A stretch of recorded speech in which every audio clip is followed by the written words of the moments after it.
Hello friends, welcome to today சமையல். Today சமையலில் இன்றைக்கி நம்ம ரொம்ப ஒரு ஸ்பெஷலான ரெசிபி தான் பார்க்க போகிறோம். ஆஞ்சநேயருக்கு பிடிச்சமான மிளகு வடை. இது சாதாரணமாக ஈவினிங் ஸ்நாக்ஸாக இல்லைனா தயிர் சாதத்தோடு தொட்டு சாப்பிடும்போது ரொம்ப சுவையாக இருக்கும். எஸ்பெஷலி மழை டைமில் சாப்பிடும்போது இன்னும் அருமையாக இருக்கும். இது இப்போ எப்படி செய்யறதுன்னு பார்க்க ஆரம்பிச்சிடலாம். நான் இன்றைக்கி அரை கப் அளவு தான் உளுந்து எடுத்திருக்கேன். வெள்ளை உளுந்து, முழு உளுந்து எடுத்திருக்கேன். இதிலே உங்களுக்கு ஒரு 20 வடைக்கிட்ட வரும். இப்போ இதை ஒரு பவுலில் சேர்த்துட்டு ஒரு 3 தடவை நல்லா வாஷ் பண்ணிக்கலாம். அதுக்கப்புறம் தேவைக்கேற்ப தண்ணி ஊற்றிட்டு 1 மணி நேரம் ஊற வச்சா போதும். நிறைய நேரம் ஊறக்கூடாது. 1 மணி நேரம் ஊறினாலே கரெக்டாக இருக்கும் உங்களுக்கு பதம். இப்போ இது நல்லா ஊறிடுச்சு. இதை நம்ம கொஞ்சம் கூட தண்ணி இல்லாமல் நல்லா வடிகட்டி எடுத்துக்கணும். அதுக்காக இந்த மாதிரி நான் ஒரு ஃபில்டர் மாதிரி பயன்படுத்தி நான் வடிகட்டிக்கிறேன். இது ஒரு 10 நிமிஷம் வச்சிங்கனாலே உங்களுக்கு தண்ணி எல்லாமே வடிஞ்சிரும். இப்போ தண்ணி எல்லாமே வடிஞ்சிருச்சு. இந்த மாதிரி உங்களுக்கு உளுந்த தொட்டு பார்த்தீங்கன்னா நல்லா உதிரியாக இருக்கிற மாதிரி இருக்கணும். அதாவது கொஞ்சம் கூட ஈரம் இல்லாமல் உதிரியாக இருக்கிற மாதிரி இருக்கணும். இப்போ இதை நம்ம மிக்சி ஜாரில் போட்டுக்கலாம். தண்ணிலாம் எதுவுமே சேர்க்கக்கூடாது. அரைக்கும் போது கொஞ்சம் கொரகொரப்பாக தான் அரைக்கணும். உளுந்து பார்த்தீங்கன்னா உங்களுக்கு ஒரு 1/4 பதத்துக்கு உடஞ்ச மாதிரி இருந்தாலும் பரவாயில்ல. நல்லா கொஞ்சம் கொரகொரப்பாக அரைச்சி எடுத்துங்க. நல்லா திக்காக அரைச்சி எடுத்துக்கங்க. இப்போ மாவு உங்களுக்கு இந்த பதத்துக்கு கொரகொரப்பாக அரைச்சி நீங்கள் எடுத்துருக்கணும். இப்போ இது இருக்கட்டும்.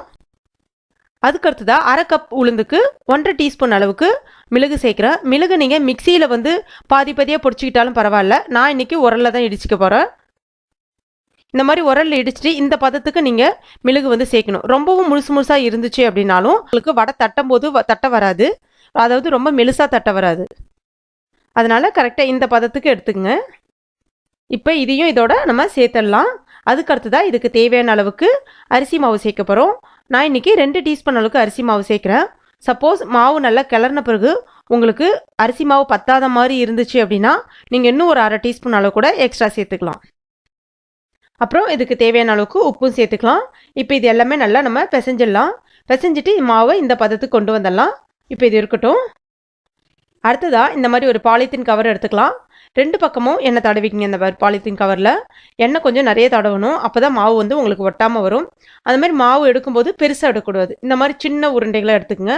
மாவு எடுக்கும்போது உங்கள் கையில் எண்ணெய் இருக்கணும் கண்டிப்பாக. இல்லைனா கையில் பிசு பிசுன்னு ஒட்டுற மாதிரி இருக்கும். அது மாதிரி ஃபுல்லாக நடுவு, அதாவது உள்ளங்கையில் வச்சு உருட்டாமல் இந்த மாதிரி நுனி விரலாலே உருட்டிக்கிட்டு அந்த மாவை இந்த கவரில் வச்சுட்டு இங்கே சைடு இருக்கு இல்லையா, அந்த கவர் எடுத்து அது மேலே க்ளோஸ் பண்ணிக்கங்க. க்ளோஸ் பண்ணிவிட்டு இந்த மாதிரி ஒரு கப் இருந்துச்சுன்னா எடுத்து வச்சு ஒரே ஒரு ப்ரெஸ் பண்ணிங்க. ப்ரெஸ் பண்ணிவிட்டு அதுக்கப்புறம் நம்முடைய ஆள்காட்டி விரல் இல்லைனா 3 விரலை வச்சு அப்படியே ரவுண்டாக வந்துருங்க. ஒரு 3 இல்லைனா ஒரு 4 ரவுண்டு வாங்க. நிதானமாக வாங்க. இப்போ அழகாக தின்னாக வர ஆரம்பிச்சிடும். உங்களுக்கு சப்போஸ் சைடில் ரவுண்டாக வரலன்னா மாவு இந்த மாதிரி தள்ளி விட்டால் கூட உங்களுக்கு அழகாக ரவுண்டாக வர ஆரம்பிச்சிடும். அதுக்கப்புறம் இந்த கவரை எடுத்துட்டு நடுவில் ஆள்காட்டி விரலால் ஒரு நல்ல ஒரு பெரிய ஹோலாக ஒன்று போட்டுக்கலாம். போட்டுட்டு நிதானமாக எடுங்க. எடுக்கும்போது முடிஞ்ச அளவுக்கு கையில் எண்ணெய் தடவிட்டு எடுங்க. அப்போ தான் எண்ணெய் சட்டியில் போடும்போது மாவு கையில் உங்களுக்கு ஒட்டாமல் அழகாக அதில் போய் விழும். சப்போஸ் உங்களுக்கு கையில் ஒட்டுற மாதிரி இருந்துடும் எண்ணெய் தடவாமல் இருந்துச்சு அப்படின்னா. இப்போ இதே மாதிரியே அடுத்தடுத்து நம்ம எல்லா வடைகளையுமே போட ஆரம்பிச்சிடலாம். அந்த மாதிரி மாவு தட்டும் போது நிறைய பேருக்கு வராது. ஆனால் மாவு உங்களுக்கு பார்த்தீங்கன்னா ரொம்ப மெலுசாக தட்டணும். ரொம்ப திக்காக தட்டினீங்க அப்படின்னா உள்ளே வேகாமல் போயிடும்.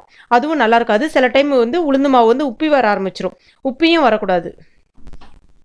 அடுத்ததாக இது மீடியம் ஃப்ளேமில் வச்சு எப்பயுமே பண்ணணும்.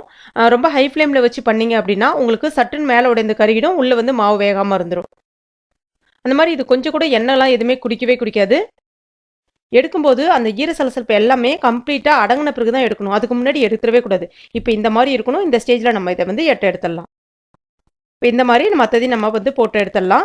இப்போ நம்முடைய சுவையான அருமையான மிளகு வடை ரொம்ப சிம்பிளாக, ரொம்ப ஈஸியாக, ரொம்ப குயிக்காக ரெடி ஆகிடுச்சு.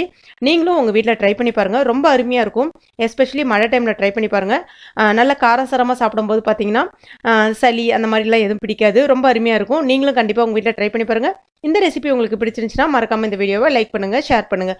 மேலும் இது போன்ற டேஸ்டி ரெசிபிகளுக்கு டுடே சமையல் இது வரைக்கும் நீங்கள் சப்ஸ்கிரைப் பண்ணாத நண்பர்களாக இருந்தீங்கன்னா உடனே சப்ஸ்கிரைப் பண்ணிங்க. கூடவே அந்த பெல் நோட்டிஃபிகேஷன் சிம்பிளையும் ப்ரெஸ் பண்ணிக்கங்க.